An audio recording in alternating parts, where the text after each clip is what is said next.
குருச்சேத்திரத்தில் பாண்டவர்களுக்கும் கௌரவர்களுக்கும் இடையிலான யுத்தத்தில் 9 நாட்கள் முடிந்துவிட்டன. 9 நாட்கள் கடந்தும் பாண்டவர்களை வீழ்த்த முடியவில்லையே என்று நினைத்த துரியோதனன் மகாரதராக இருந்த பீஷ்மரிடம் தான் கொண்டிருந்த நம்பிக்கையை இழந்துவிட்டான்.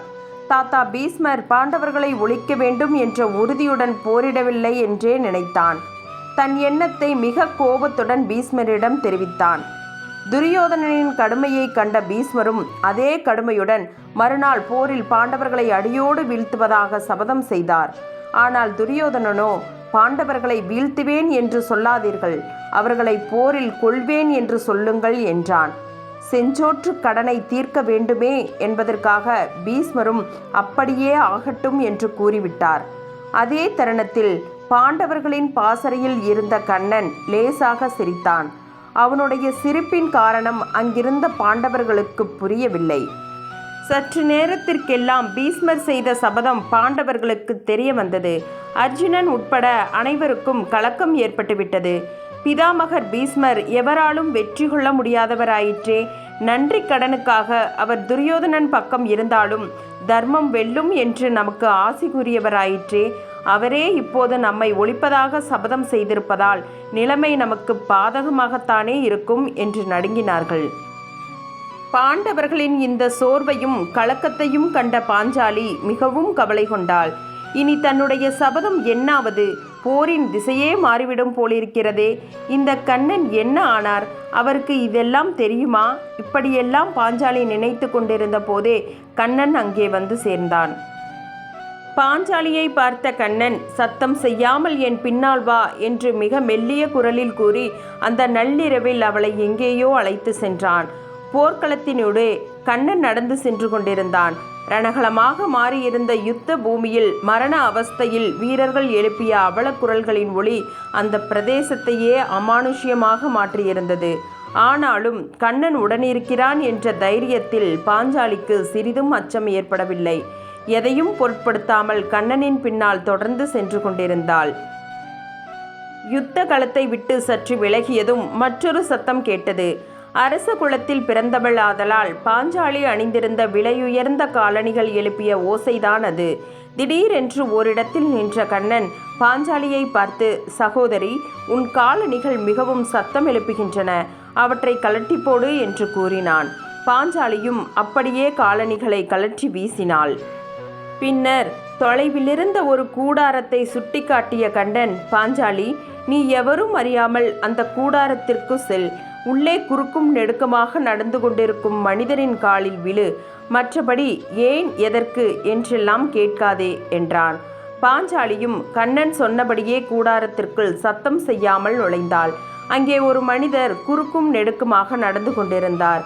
அவர் திரும்பி பார்ப்பதற்குள் அவருடைய காலில் விழ வேண்டும் என்ற வேகத்துடன் அவருடைய கால்களில் விழுந்தாள் பாஞ்சாலி. யாரோ ஒரு பெண் தன் காலில் விழுவதைக் கண்ட பீஷ்மர், தீர்க்க சுமங்கலியாக இரு பெண்ணே என்று வாழ்த்தினார். பின்னர் அவளை எழுந்திருக்கச் சொன்னதுடன் அவள் யாரென்றும் கேட்டார். பாஞ்சாலி எழுந்தாள். அவளை பார்த்ததுமே பீஷ்மர் திடுக்கிட்டார். போயும் போயும் இவளையா வாழ்த்தினோம் என்று தனக்குள் மருகினார். நாளைய போரில் யாரை ஒழித்து கட்டப் போவதாக துரியோதனனுக்கு வாக்களித்தாரோ அந்த பாண்டவர்களின் பத்தினியை தீர்க்க சுமங்கலியாக இரு என்றளவா வாழ்த்திவிட்டார். தெய்வம் தன்னை மிகவும் சோதிப்பதாக எண்ணி வருந்தினார் பீஷ்மர். பாஞ்சாலியை பார்த்த பீஷ்மர், அம்மா பாஞ்சாலி, பிணங்கள் குவிந்திருக்கும் இந்த யுத்த களத்தினோடே நீ தனித்தா வந்தாய்? உன்னை யார் இங்கே அழைத்து வந்தார்கள் என்று கேட்டார். அப்போது கூடாரத்தின் வாயிலில் ஏதோ நிழல் அசைவது போல் தெரிந்தது. அங்கே கண்ணன் நின்று கொண்டிருந்தான். பீஷ்மருக்கு என்ன நடந்திருக்கும் என்பது புரிந்துவிட்டது. வா கண்ணா வா, இது உன் வேலையாகத்தான் இருக்கும் என்று நான் நினைத்தேன். இது என்ன கையில் ஏதோ துணி முடிச்சு என்று கேட்டார். ஓ, இதுவா?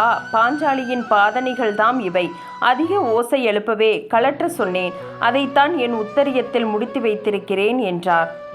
கண்ணன் சொன்னதுதான் தாமதம். திரௌபதி பாய்ந்து சென்று அதை பிடுங்கினாள். கண்ணா, இது என்ன சோதனை? என் காலணிகளை நீ சுமப்பதா? என்னை மகா பாவியாக்க வேண்டுமென்பதுதான் உன் எண்ணமா? அவள் கண்கள் கண்ணீரை உகுத்தன. தங்கையின் செருப்பை அண்ணன் தூக்குவது தவறல்ல, பேசாதிரு.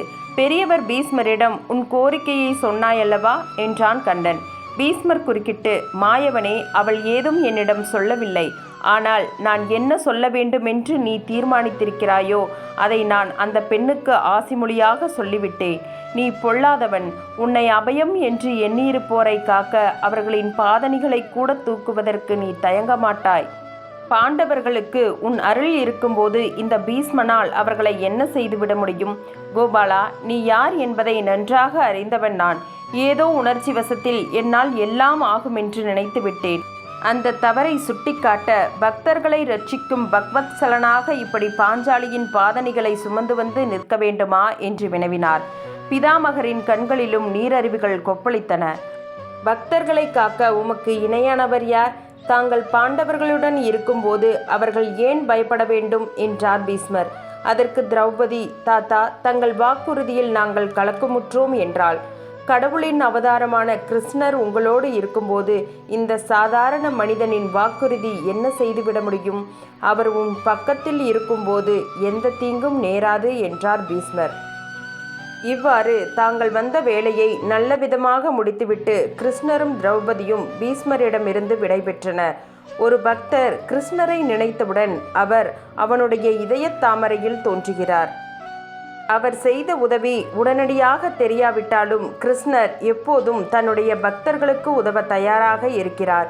எவ்வாறு பிதாமகர் பீஷ்மர் கேட்காமலேயே திரௌபதிக்கு ஆசி வழங்கினாரோ அதேபோல் பெரியோரை வணங்குவதன் மூலம் நாம் கேட்காமலேயே வரம் பெறுகிறோம். பல இன்னல்களில் இருந்து கிருஷ்ணர் திரௌபதியை காப்பாற்றியுள்ளார். கிருஷ்ணர் திரௌபதி மீது காட்டும் இந்த கருணையை தெரிந்து கொள்ள ருக்மணியும் சத்யபாமாவும் ஆர்வம் காட்டினர். சந்தேகத்தை தீர்த்து கொள்ள கிருஷ்ணர் திரௌபதியின் அரண்மனைக்கு ருக்மணியையும் சத்யபாமாவையும் அழைத்து சென்றார். அப்போது திரௌபதி குளித்து முடித்துவிட்டு தலைகோதி கொண்டிருந்தாள். கிருஷ்ணர் ருக்மணியையும் சத்யபாமாவையும் பார்த்து திரௌபதியின் தலைமுடியை கோதிவிடுமாறு கூறினார். இருவரும் கோபப்பட்டாலும் திரௌபதியின் முடியை கோதினர். அப்போது திரௌபதியின் ஒவ்வொரு முடியிலிருந்தும் கிருஷ்ணா கிருஷ்ணா என்ற நாமம் ஒலித்தது. அந்த அளவிற்கு திரௌபதி கிருஷ்ணர் மீது பக்தி கொண்டிருந்தாள். நாம் காட்டும் பக்தியானது அந்த அளவிற்கு உறுதியாக இருந்தால் கடவுள் எப்போதும் நம் கூடவே இருப்பார். திரௌபதி மீது கிருஷ்ணர் காட்டும் கருணையானது தகுதியானதுதான் என இருவரும் புரிந்து கொண்டனர். நம்ம சேனலில் ஆன்மீக கதைகளும் தன்னம்பிக்கையூட்டும் கதைகளும் நன்னெறி கதைகளும் பதிவிட்டுட்டு வரோம். பதிவுகளை உடனுக்குடன் தெரிந்து கொள்ள நம்ம சேனலை சப்ஸ்கிரைப் செய்திடுங்க. ஆதரவு தெரிவிக்கும் அனைவருக்கும் நன்றி.